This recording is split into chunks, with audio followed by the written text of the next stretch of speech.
नमस्कार दोस्तों। Topper student education में एक बार फिर से आप सभी का बहुत बहुत स्वागत है।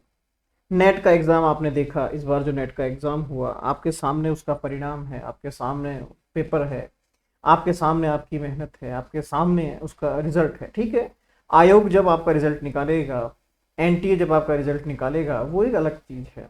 बट आपने जब एग्ज़ाम देखा, आपने जब क्वेश्चन पेपर देखा, तो आपको समझ में आया कि नेट का लेवल क्या होता है, नेट किस तरीके से आपके साथ क्वेश्चंस में डील करता है और हमें उसका कैसे सॉल्यूशन निकालना होता है। मार्केट में आप पता कीजिए नेट के लिए हमें कहाँ से पढ़ाई करनी है, नेट के लिए हमें हमारे पास एक विश्वसनीय सोर्स क्या है, विश्वसनीय स्तर पर हम कहाँ से पढ़ाई करें। तो ऑलमोस्ट जितने जितने रिप्लाई मेरे पास आ रहे हैं या फिर जितने कॉल मेरे पास आ रहे हैं, मुझे लगता है कि अब आपको इसी समझ में आ गई होगी। वो एक अलग बात है, पहले हम जो है ठीक है इसलिए काम करते थे कि हाँ ठीक है हम प्रोफेशनल नहीं है, या ठीक है हमें कोई बिजनेस नहीं करना है इस चीज़ का, तो मैंने कभी इस चीज़ को प्रमोट नहीं किया। बट रियलिटी जब मैंने देखी, बाजार की मार्केट की जब मैंने रियलिटी देखी, तो मुझे स्पष्ट हो गया कि नहीं, यहाँ ज़माना जो है वो अलग तरीके से चलता है। तो मैंने कहा ठीक है, कोई दिक्कत नहीं है।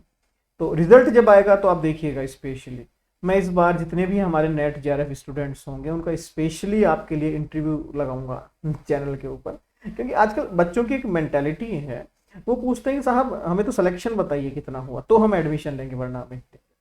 तो उनके सिलेक्शन से हालांकि आपको कोई फायदा नहीं है, उनकी मेहनत आप नहीं कर सकते, आपकी मेहनत वो नहीं कर सकते। वो अपनी जगह पर यूनिक है, आप अपनी जगह पर यूनिक है। ईश्वर ने उनको एक अलग विशेषता दी है, ईश्वर ने आपको एक अलग विशेषता दी है। उनकी डेस्टिनी अलग है, आपकी डेस्टिनी अलग है। बट फिर भी हमारी एक एक हमारा स्वभाव हो गया, हमारा एक नेचर हो गया कंपेयर करना, तुलना करना, तुलना करना। उनका हुआ है तो मेरा भी हो जाएगा, नहीं, ये कोई गारंटी नहीं है। उनका नहीं हुआ तो शायद आपका हो जाए, लेकिन हम उस पर नहीं सोचते। आप कितनी मेहनत करते हैं परिणाम उसके अनुसार आता है, ना कि पिछले वालों ने कितनी मेहनत करी उससे हमें कोई फर्क नहीं पड़ता। आपकी मेहनत ही सबसे महत्वपूर्ण होती है।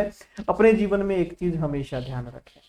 लेकिन वास्तविकता ये है, या समाज की हकीकत ये है कि हम तुलनात्मक तौर पर पढ़ाई करते हैं, तुलना करके, कंपेयर करके हम पढ़ाई करते हैं।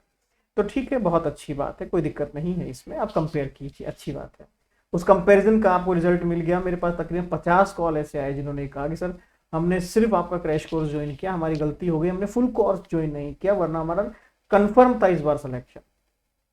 कुछ बच्चों ने कहा कि सर हमने आपका स्टडी मटेरियल तो मंगाया, बट हमसे गलती हो गई कि हमने आपकी क्लास ज्वाइन नहीं की, वरना हमारा काम हो जाता। हमें अब समझ में आ रहा है कि हमने कितनी बड़ी गलती कर दी हमारी लाइफ में। अब आप समझिए चीजों को, आप खुद बहुत एक अच्छे स्टैंडर्ड पे हैं, आप खुद एक बहुत अच्छी तैयारी कर रहे हैं, तो आपका निर्णय खुद का होना चाहिए। आप निर्णय लीजिए कि आपके लिए बेस्ट कौन है। टॉपर स्टूडेंट एजुकेशन आज से नहीं, 2012 से। और हमारी ग्रोथ हमें पता है कितनी है, ठीक है, हमने कभी उस तरीके से सोचा नहीं, बट अब आपके सामने हमारी ग्रोथ है और वो आएगी। हमारा टारगेट हमेशा से यही रहा कि हम फिलॉसफी के लिए क्या कर सकते हैं। दूसरी बात मैं आपको बता दूं, इन फ्यूचर हमारा टारगेट है जो भी फिलॉसफी के स्टूडेंट्स हैं जो नेट की प्रिपरेशन कर रहे हैं, मैं खुद उनकी हायरिंग करूंगा, मैं खुद उनको एज ए टीचर अपने इंस्टीट्यूट में जोड़ूंगा, मैं खुद आपको जॉब दूंगा एज ए टीचर। ऐसे स्टूडेंट जो सोचते हैं कि हमें रिसर्च में जाना है या मुझे रिसर्च करनी है बट मैं पीएचडी नहीं कर सकता, जो भी इश्यू हो, फाइनेंशियल हो, फैमिली हो, वॉट, मैं उनको अपने साथ रिसर्च के लिए अलग से जोड़ूंगा। ऐसे बच्चे जो सोचते हैं मुझे धर्म के अंदर बहुत कुछ करना है लेकिन मैं क्या करूं, ऐसों को मैं अलग से जोड़ूंगा। मेरा टारगेट सिर्फ एक है, अगर दर्शन शास्त्र को हमने पकड़ा है तो अब हम दर्शन शास्त्र को छोड़ेंगे नहीं, क्योंकि मैंने मेरी मर्जी से नहीं पकड़ा है, तो अब हम नहीं छोड़ेंगे। लेकिन दर्शन शास्त्र के अंदर हमें काम करना है। हम एक फैमिली हैं, क्योंकि हम फिलॉसफी के स्टूडेंट्स हैं। आप भी स्टूडेंट हैं, मैं भी स्टूडेंट हूं, हम सब स्टूडेंट हैं, हम फिलॉसफी की एक फैमिली है।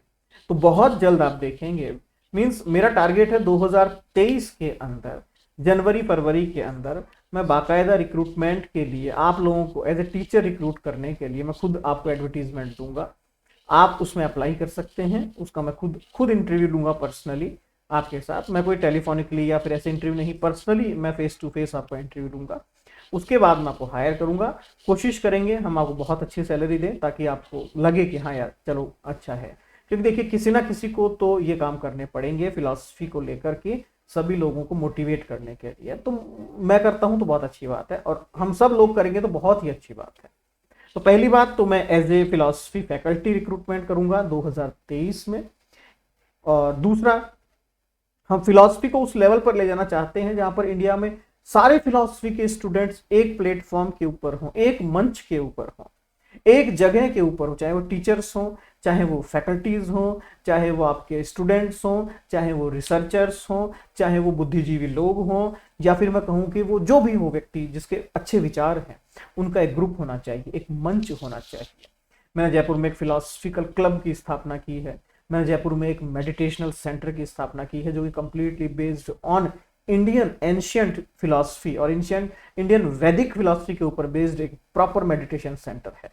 लगभग 10 सालों की मेहनत के बाद मैंने अपने खुद के सिद्धांत बनाए मेडिटेशन के, और उसके हिसाब से मैंने उन्हें लॉन्च किया। मेरा टारगेट और कुछ नहीं, फिलॉसफी को आगे बढ़ाने का है। तो आप लोग अगर साथ जुड़ते हैं तो बहुत अच्छी बात है, फिलॉसफी बहुत आगे जा सकती है। हमारा लक्ष्य, मैंने आपसे पहले भी कहा था कि स्कूल्स के अंदर 11th और 12th क्लास के अंदर जब तक फिलॉसफी कंपलसरी नहीं होगा, फिलॉसफी एज ए सब्जेक्ट नहीं पढ़ाया जाएगा, तब तक कॉलेज के अंदर उससे नहीं, चांसेस नहीं है उसके आने के। और अगर कॉलेज में सब्जेक्ट नहीं आएगा तो आपको टीचर रखेगा कौन? स्कूल में अगर सब्जेक्ट नहीं चलेगा तो हमें टीचर रखेगा कौन? समझ रहे हैं मेरी बात को? तो मुद्दा ये है, मैंने पिछले 10 सालों में लगभग यूएसए, ऑस्ट्रेलिया, यूके, अलग अलग इंस्टीट्यूशन से, अलग अलग संस्थाओं से बहुत कुछ सीखा, बहुत कुछ सर्टिफाइड हुआ मैं। बट मैंने फाइनली एक ही चीज देखी, यार जो ब्यूटी इंडियन फिलॉसफी में या इंडियन कल्चर में या फिर हमारे वैदिक कल्चर में है, वो ब्यूटी शायद और कहीं नहीं। हाँ, मैं कंपैरिजन कर रहा हूँ, उसके अनुसार कह रहा हूँ, बाकी अपने आप में सब सुंदर हैं, सब अच्छे हैं, बट जो ब्यूटी उसमें है वो कहीं नहीं है। तो क्यों ना उसको बाहर निकाला जाए। तो हमारा लक्ष्य, हमारा टारगेट यही है कि हम उसको स्प्रेड करें, उसको स्प्रेड करें, उसको स्प्रेड करें। ठीक है, तो फिलॉसफी के लिए हम लोग सब जुड़ेंगे तो फिलॉसफी का शायद कुछ अच्छा हो जाए। फिलॉसफी ने तो हमारे लिए बहुत अच्छा किया ही है। बड़ा अजीब सा लगता है जब टीचर्स स्टूडेंट्स को कहते हैं कि क्या सब्जेक्ट लिए हो, अजीब सा सब्जेक्ट है, इसे छोड़ो, कुछ और पढ़ा करो, कुछ अच्छा पढ़ा करो, सोशियोलॉजी ले लो, ज्योग्राफी ले लो, उसमें फ्यूचर अच्छा है। उसमें पूछिए उनसे कि फ्यूचर क्यों अच्छा है? आपका घर परिवार तो फिलॉसफी से चल रहा है। अगर फिलॉसफी आप नहीं पढ़ते तो शायद आज आप टीचर भी नहीं होते, और आप फिर उसकी बुराई कर रहे हैं, ये गलत है। ठीक है, तो 1 नवंबर से आपके नए बैचेज स्टार्ट हैं नेट के। तो जो बच्चा उसमें इंटरेस्टेड हो, उसमें पेपर फर्स्ट और पेपर सेकंड दोनों के हार्ड कॉपी नोट्स प्रोवाइड किया करवाए जाएंगे आपको। इसके अलावा दोनों की क्लासेस रहेगी, इसके अलावा दोनों के मॉक टेस्ट रहेंगे, इसके अलावा जो भी डाउट रहेगा दोनों में, हम अगले 3 महीने में उसे कवर अप करेंगे। टारगेट फिक्स है, जेआरएफ, बात खत्म, और कुछ नहीं। प्लान बी काम ही नहीं करना, प्लान ए पे ही काम करना है। एक ही प्लान है क्योंकि 2 प्लान ही नहीं है। तो 1 तारीख से क्लास शुरू है। एडमिशन के लिए संपर्क कर सकते हैं। आप सभी का बहुत बहुत धन्यवाद।